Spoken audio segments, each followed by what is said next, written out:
we're here to make sure that you guys know the actual meaning behind those verses that you chanted.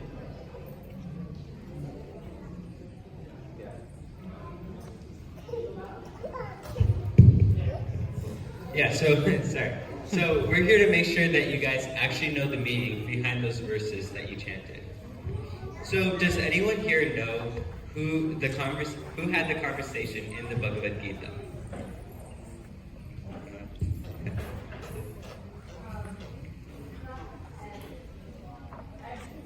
Nice job. Yeah, it was Krishna and Arjuna. And they were not only having a conversation, Arjuna was having a mental breakdown.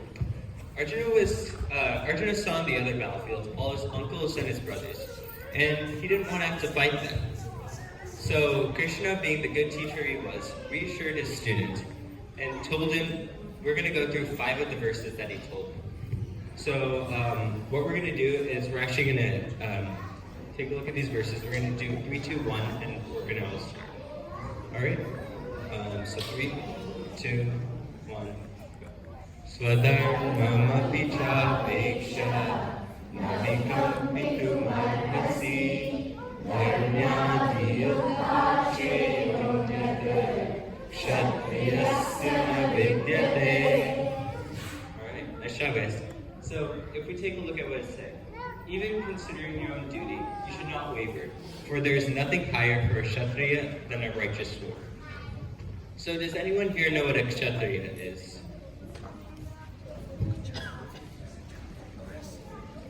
Yeah, nice job.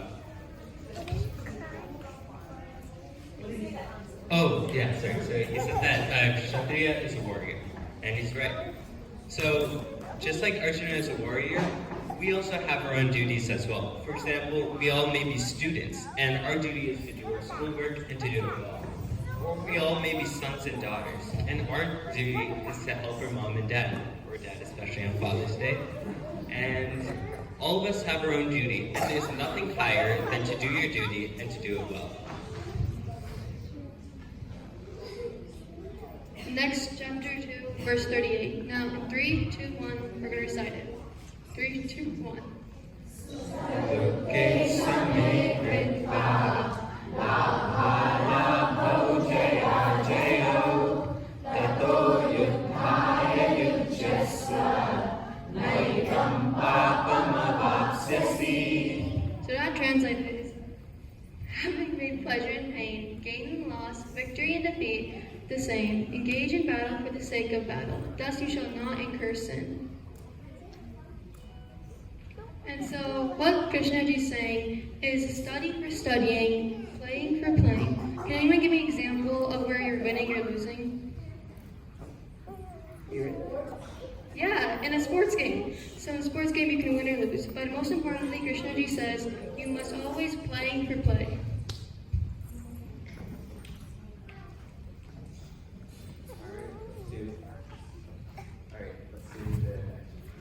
So 3, 2, 1, go. Alright. So we're gonna do the next one. So 3, 2, 1, go again. So 3, 2, 1, go. Karmanyevadhikaraste ma phaleshu kadachana ma karma phalaheturbuhu ma te sangosta karmani. Alright, so let's take a look at what this says too.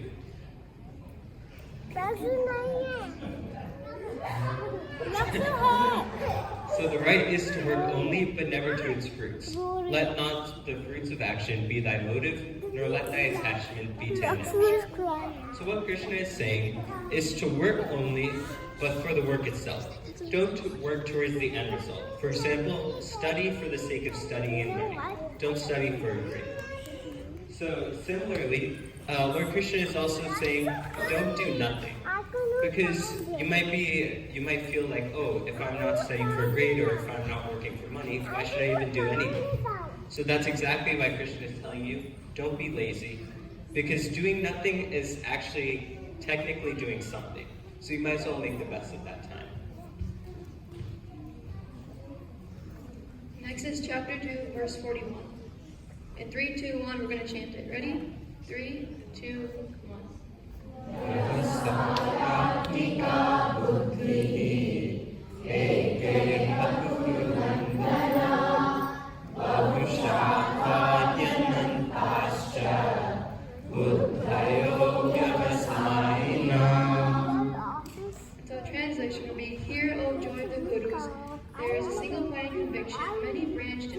thoughts of the irresolute. And so that's kind of tricky. So to break it down, it means the O joy of the Kodas, which is Arjuna. There's a single point of conviction, which is determination. And many branched and endless are the thoughts of the irresolute, which is like laziness, which is being distracted. And so this basketball player, he's determined to keep on jumping those free throws. And he's not getting distracted or confused. And like that, Arjun should be ready to fight the enemy no matter what. So we got the fifth and final verse. So let's all do it together on count of three. 3, 2, 1, go. Yogastha guru karmani sangam tyaktva dhananjaya siddhi siddhyo samo bhutva samatvam yoga uchyate. So let's take a look at what Krishna is saying.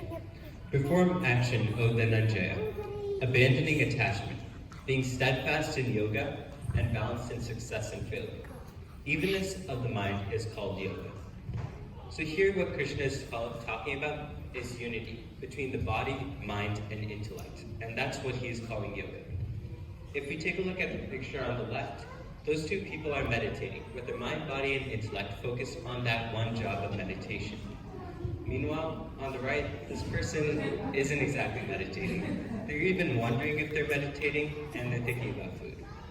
So let's all be like how Lord Krishna told us to be, and put our body, mind, and intellect towards chanting the final concluding verses of chapter 2.